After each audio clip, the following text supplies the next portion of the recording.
Today we talk about power supplies. If your synth setup involves much different gear, I'd wager that there's a high likelihood that you end up with power strips that look like this. Power strips like this kill my vibe big time. Roland, Korg, Moog, and others have warned me often over the years to only use the power supplies made by themselves for their respective gear. They just don't want me to cook my gear, right?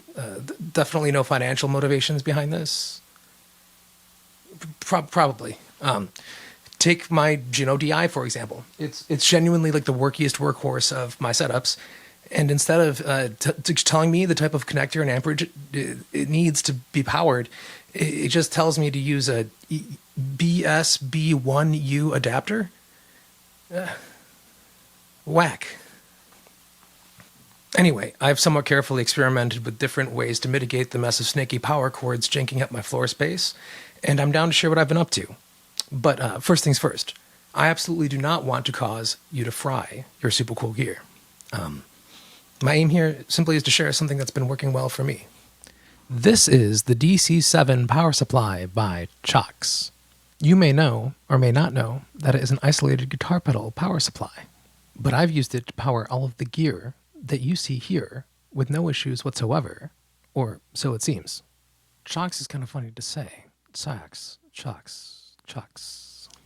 Anyway, if this is a guitar pedal power supply, how am I getting away with plugging my synthesizers and stuff into it?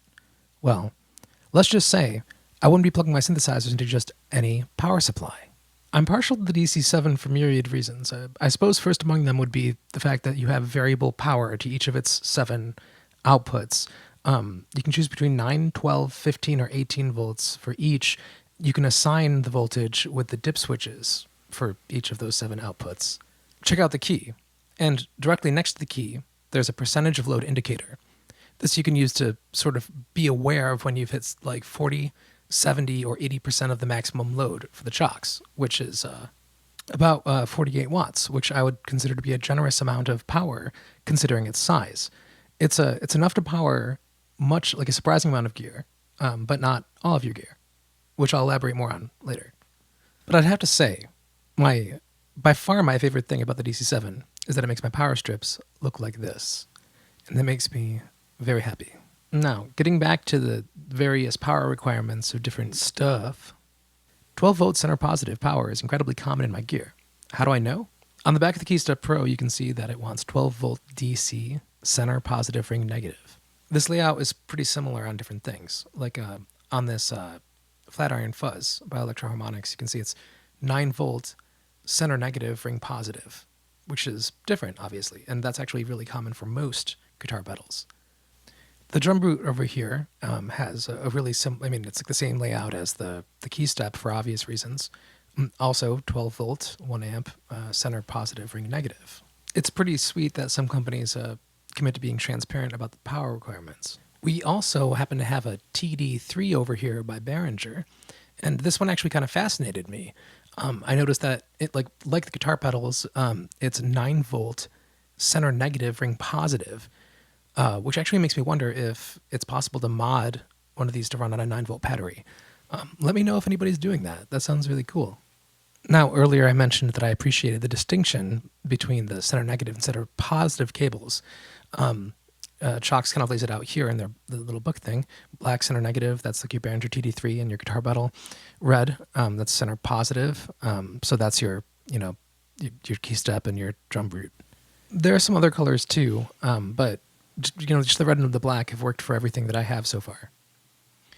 One more thing is, in addition to the 7 outputs, there's also a USB output, which I find to be really handy for like powering my Nymphis or my Typhon. Here I'm going to be powering the Nymphis with it. At this moment, I just find it completely wild that we're powering, 5 guitar pedals, 1 Dreadbox Nymphis, 1 Arturia Keystep Pro, and soon to be 1 drum brute off of 1 outlet, which I don't know, call me whatever, but I that's just so meaningfully helpful to me. It gives me joy. Oh yeah, also a TD3. I almost forgot.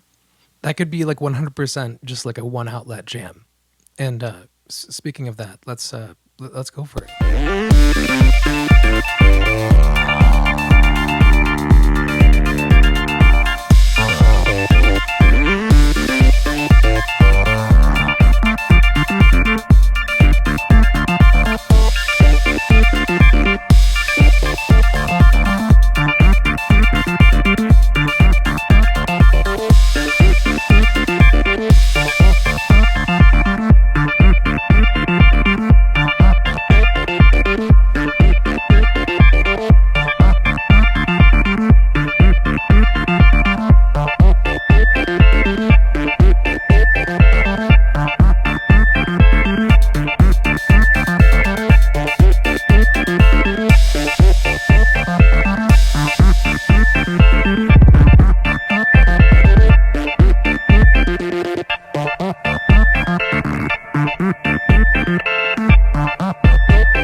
Damn,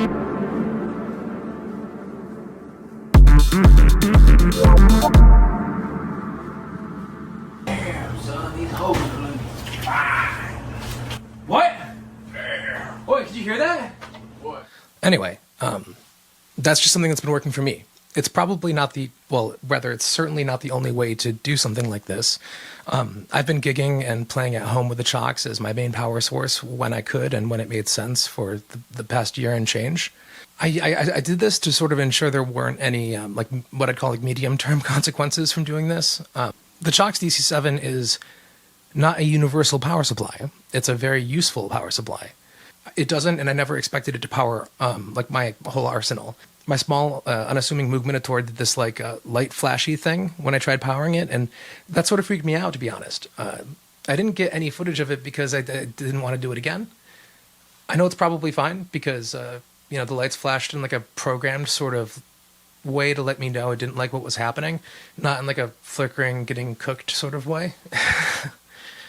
That, I mean, that, and I haven't had any problems using it since, with its proper power supply. But it turns out that it just needs more power than the Cioks can kick out, apparently. It would be really neat if companies didn't leave you going down internet rabbit holes to figure out how much juice a given piece of gear needed. But it's not about replacing everything. It's about making things easier. It's important to me to try to share discovered efficiencies when I can. Simplifying or streamlining processes is, like, helps us cut through the faffery before we get to the playing. Furthermore, when it comes to playing out, something like this can really make doing more elaborate sort of setups more doable. It's stressful and somewhat unrealistic to expect 6 outlets for your gear at a small to medium-sized venue when you're playing with other musicians. Like 1, 2, or 3, though, it's like super doable. I use the Cioks to power my Juno DI, which I used constantly when playing out. Every power supply I've ever had for it, you know, has been like a piece of garbage, like including the one it came with. There's a part of my brain that's responsible for managing the power supplies in my bag, power strips, you know, etc., that has been meaningfully offloaded by bringing this with me. I find myself often just needing to bring this or like this and 1 or 2 other power supplies to do the stuff that I'm doing. The DC7 is very useful to me. I wouldn't get rid of it for any reason I can think of. That being said, I want you to only do the stuff that you're comfortable with. Power supplies can be dangerous for your stuff and yourself. And if you know, like more about this stuff than I do, holler at me in the comments, or tell me about your weird power solutions. I remember when I was really young, my uncle told me a story about tapping into a power line with jumper cables to power like a full-on concert in a field somewhere in the 1970s. Sometimes I wonder how anybody survived that era. Did this video give you the heebie-jeebies? Are there better solutions for this out there? Am I slowly roasting my gear? Are you inclined to tell a stranger on YouTube that he's a clown for doing the stuff that he's doing? What are you up to anyway? I want to hear all about it in the comments. It gives me such joy to hear from you. And if you're up for it, maybe like or subscribe.